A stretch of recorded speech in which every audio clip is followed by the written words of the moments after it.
Assalamualaikum warahmatullahi wabarakatuh. Perkenalkan, kami dari kelompok 3 akan membahas materi mengenai bagaimana perwujudan persatuan Bhinneka Tunggal Ika di era reformasi. Mari kita simak video berikut ini.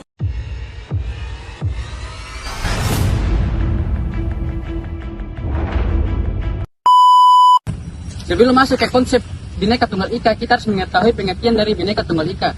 Bhinneka Tunggal Ika merupakan semboyan bangsa Indonesia yang diambil dari kitab Sutasoma karangan Empu Tantular. Bhinneka Tunggal Ika menggambarkan persatuan dan kesatuan bangsa Indonesia yang memiliki keberagaman suku bangsa, budaya, bahasa daerah, agama, kepercayaan, ras dan juga antar golongan.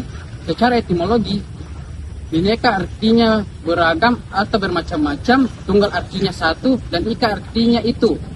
Sedangkan secara terminologi, Bhinneka Tunggal Ika adalah beraneka ragam tetapi masih satu jua.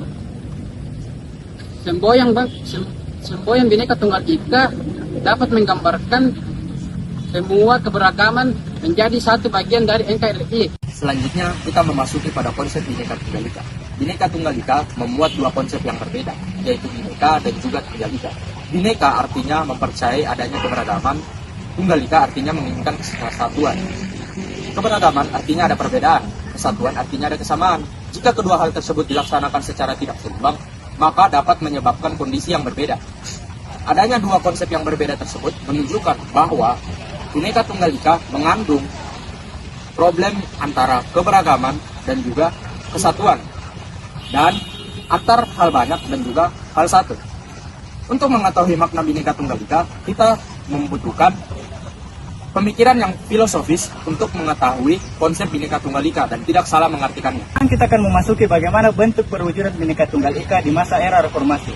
Sejak jatuhnya rezim Orde Baru, Indonesia kini memasuki era reformasi di mana sebagai bentuk dari perbaikan ekonomi, sosial budaya, bangsa, dan negara.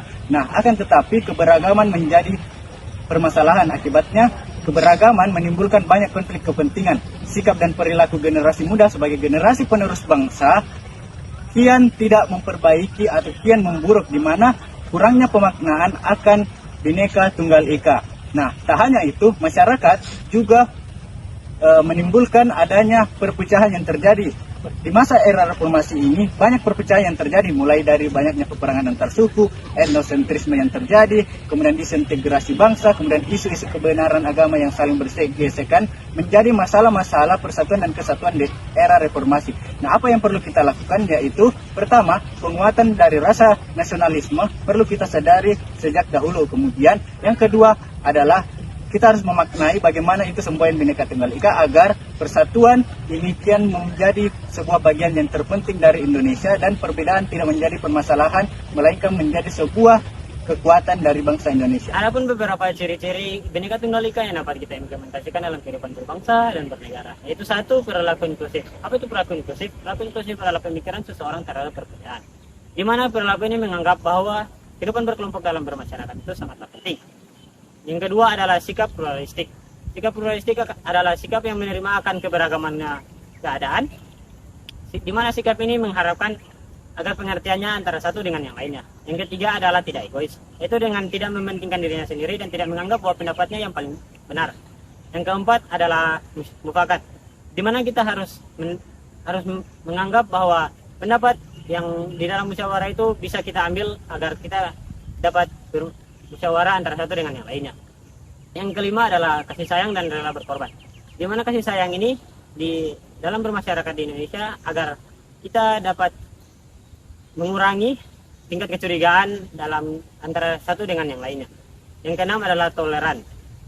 Kita harus menjaga toleransi agar kita tetap berdampingan dalam kehidupan beragama dan tidak memancing konflik sara. Sekian saya, terima kasih.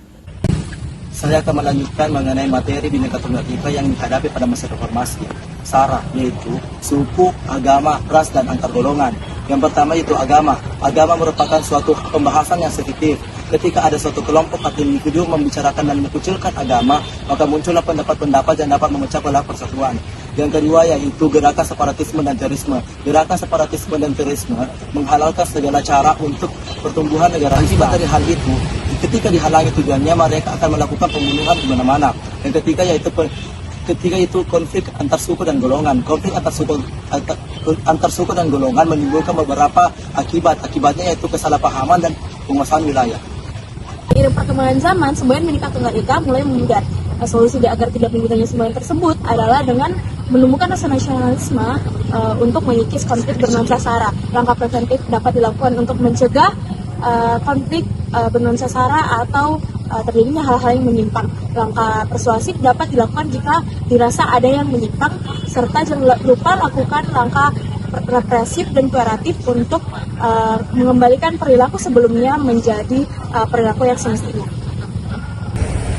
Kita akan memasuki bagian terakhir dari video kali ini, yaitu kesimpulan. Di era reformasi ada banyak sekali tantangan yang diperoleh bangsa Indonesia dalam menguatkan persatuan dan kesatuan bangsa. Ada banyak sekali faktor yang menyebabkan kerusakan persatuan dan kesatuan bangsa, baik dari luar maupun dari dalam. Oleh karena itu, kita membutuhkan Bhinneka Tunggal Ika sebagai semboyan pemersatu bangsa. Seperti namanya, Bhinneka Tunggal Ika, yang Bhinneka berarti berbeda, Tunggal yang berarti satu, dan Ika berarti itu, yang secara harfiah berarti walaupun berbeda-beda tetap satu jua. Bhinneka Tunggal Ika merupakan semboyan yang menjadi pemersatu bangsa Indonesia di tengah banyaknya perbedaan suku, bangsa, ras, agama, kepercayaan, dan antar golongan. Bhinneka Tunggal Ika juga dijadikan sebagai ikrar untuk menguatkan jiwa nasionalisme bangsa Indonesia. Oleh karena itu, jangan jadikan perbedaan sebagai penghalang, melainkan jadikan perbedaan sebagai titik tolak untuk menguatkan persatuan dan kesatuan bangsa Indonesia. We are united in diversity, kita Indonesia, kita Bhinneka Tunggal Ika. Sekian pemaparan materi dari kami kelompok 3 tentang bagaimana perwujudan Bhinneka Tunggal Ika di era reformasi. Sekian dan terima kasih. Wassalamualaikum warahmatullahi wabarakatuh.